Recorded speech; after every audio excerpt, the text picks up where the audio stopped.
Halo, selamat datang kembali di channel United Identity, channelnya fans Manchester United yang selalu berpikir logis dan sistematis.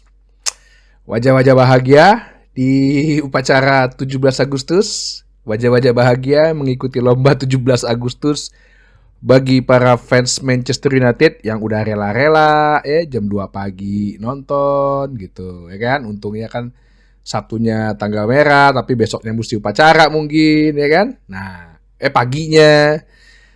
Tapi akhirnya dibayar dengan kemenangan 1-0. Untuk saat ini kita berarti ada di puncak klasemen ya. Ya boleh dong berbangga diri gitu kan di puncak klasemen. Jadi gue akan coba sedikit review ya mengenai pertandingan yang gue juga tadi pagi reaction pandangan mata kalau bagi United Identity. Jadi waktu pas line up keluar ada satu secara pemain yang ternyata gue keliru gitu ya. Yang gue pikir Matthijs de Ligt akan dipasang, ternyata Harry Maguire yang dipasang. Oke. Dan Harry Maguire bermain bagus, betul-betul. Keluar gitu apa ya, innernya dia gitu loh, di dalam insight-nya dia tuh kayaknya ada superhero apa gitu yang di dalam yang akhirnya keluar gitu. Ada satu momen tuh yang udah 2 lawan 1 yang gue bilang aduh gol deh nih, kita kebobolan deh, masih bisa di blok umpannya pemain Fulham sama Harry Maguire. Jadi pada saat line up itu keluar, gue lihat, oke, nggak apa-apa lah. Mungkin Matthijs de Ligt belum pulih gitu, belum fit maksud gue. Kipernya Andre Onana, back tengahnya Harry Maguire dan Lisandro Martinez. Back kirinya ternyata Diogo Dalot dan back kanannya itu Mazraoui. Oke, that's it. Berarti Mazraoui nggak di kiri ya. Mungkin lebih baik dia di natural positionnya dulu nih. Terus di tengahnya Kobbie Mainoo sama Casemiro. Sayap kanannya Amad Diallo, sesuai lah ya semua. Kirinya Marcus Rashford dan nomor 10-nya Mason Mount. Bruno Fernandes menjadi false nine. Ya gue pikir oke, mungkin Bruno Fernandes sama Mason Mount akan ganti-gantian posisinya sebagai false nine. Nah, pada saat babak pertama berjalan agak lambat pertama ya, 5 menit 10 menit pertama, tapi sesudah itu Manchester United berjalan nih game plan-nya.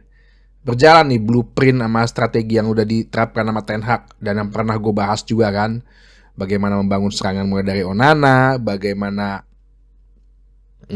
si Mainoo itu banyak sering maju ke depan, dan si Casemiro yang juga bermain bagus. Sepertinya dia ingin menunjukkan bahwa oke, gue 32 tahun tapi pengalaman gue jangan coba-coba mau jual gue nih gitu. Bermain cukup bagus, dia bisa menang dalam second ball. Walaupun di sayap kanannya si Fulham ada Traore ya, yang si bodybuilder badannya tapi lari kenceng gitu, yang sampai akhirnya disenggol sama Lisandro Martinez. Ditanya di akhir pertandingan katanya ya kenapa lo dorong dia, ya supaya dia balik ke gym gitu. Ya sempat lah mengancam beberapa kali Fulham dengan serangan-serangan balik mengandalkan Amada Traore. Tapi pada prinsipnya game plan yang dimainkan Manchester United dan juga pada saat membangun serangan, pada saat ketika lawan mulai membangun serangan dengan 4-2-4, Mason Mount sama Bruno itu berusaha untuk merebut bola gitu ya. Ini yang gue lihat sebetulnya bagus dan udah cukup kelihatan gitu, dan semoga konsistensi ini. Tapi, nah itu dia nih, ada tapinya nih ya. Sekali lagi, mungkin yang gue coba kasih catatan adalah yang pertama itu adalah perannya Mason Mount. Jadi kan selama ini orang kan suka gitulah ya, makanya lu nonton pertandingan gitu dan jangan cuma lihat akhir pertandingan terus ngelihat ya ilah Mason Mount gak pernah assist, ya Mason Mount gak pernah cetak gol. Gak cuma sekedar itu gitu. Ternyata Mason Mount itu di nomor 10, ketika dia pressingnya kita di middle blocknya itu berjalan banget. Fulham itu kesulitan untuk masuk ke daerah pertahanannya Manchester United sampai pada saat itu seperti itunya. Jadi peran Mason Mount ya itu gitu, untuk pressingnya dia emang bagus gitu lah, walaupun ya eh, beberapa kali yang nggak ada yang bisa masuk sampai kotak penalti, bikin serangan-serangan berbahaya gitu ya. Terus ya tadi karena dengan Mason Mount middle blocknya berjalan, Fulham nggak bisa bangun serangan, kita selalu menang dalam second ball-nya. Jadi kalau misalnya perebutan bola liar, kita second ball-nya menang karena ada Mason Mount di situ pressingnya. Tinggal ada Amad Diallo yang mulai jadi istilahnya apa ya, katalisator lah ya, menenangkan lagi, atau ada yang breaking sebagai breakernya lagi, ada si Casemiro. Jadi berjalan sesuai dengan game plan gitu. Tapi ya itu yang gue bilang, tapi ya itu finishingnya, bener-bener finishingnya deh. Bruno itu sudah 2 kali pas babak pertama itu berhadapan dengan kiper. Terus Casemiro 2 kali tembakan menerpa angin di atas mistar gitu ya. Dan semua pemain menjalankan tugasnya masing-masing. Mazraoui juga bagus gitu loh. Dalot juga lumayan lah, oke lah. Rashford malah gue bilang tidak begitu egois ya. Bahkan gol menit-menit terakhir dia ngasih umpan ke Garnacho. Garnacho-nya nembak kemana lagi. Amad Diallo bermain juga apik. Babak pertama cukup bagus. Gue bilang, aduh ini sayang sekali. Emang kalau strategi ini berhasil bener-bener diterapkan secara konsisten, dengan kita punya yang namanya penyerang, nah penyerangnya bener-bener haus gol, seharusnya sih babak pertama itu kita udah bisa unggul minimal tuh 2 gol lah. Sehingga nanti pada saat babak kedua kita tinggal mengontrol permainan gitu loh. Oke, terus kemudian babak kedua nggak ada gol ya. Babak kedua Fulham. Nah, babak pertama itu kita sempet possession football tuh 60% loh. Jarang-jarang kan lu lihat Manchester United begitu. Nah, begitu babak kedua memang Fulham lebih mengambil inisiatif menyerang ya, karena mungkin mereka pikir ya udah kita colong gol 1, abis itu kita bertahan, seperti yang gue bilang di reaction pandangan mata. Terus udah menit-menit udah sekitar 40-an menit, 50-an menit, Fulham masih terus istilahnya banyak beberapa kali mengancam gawang, tapi entah kenapa gue melihat bahwa ketika ada Lisandro Martinez di situ kayaknya aman aja gitu, dan Maguire itu dia jadi kayak keluar gitu, monster bertahannya dari dia sendiri gitu loh. Akhirnya pada menit ke-60, karena gue bilang kan Amad Diallo sepertinya kalau secara stamina udah gak bagus. Sempat ada sebelum momen Mason Mount juga hampir aja berhadapan dengan kiper ya, sekali lagi ya yang gue bilang di live tadi pagi, itu adalah misteri alam terbesar di dunia yang tidak bisa dipecahkan kayaknya. Setiap kiper lawan yang melawan Manchester United tiba-tiba jadi jago. Entah tiba-tiba jadi kayak Casillas lah, entah tiba-tiba kayak Manuel Neuer lah, tiba-tiba kayak jadi kayak Gianluigi Buffon lah, nggak tahu kenapa. Ini minggu depan nih, Fulham lawan siapa nih? Lihat pasti kipernya ngaco deh. Sampai kadang-kadang gue pikir, apa nih misteri alam yang tak terpecahkan ini. Ilmuwan kayak juga nggak bisa nggak bisa memecahkan deh. Kenapa kiper lawan kalau begitu lawan Manchester United jadi jago? Coba. Akhirnya ada pengganti pemain, Amad Diallo dengan Alejandro Garnacho diganti, Mason Mount diganti oleh Joshua Zirkzee. Jadi Garnacho di kanan, kita udah lebih bermain open play nih, karena nggak ada Mason Mount, nggak ada yang pressing di tengah gitu, udah jual beli serangan lah.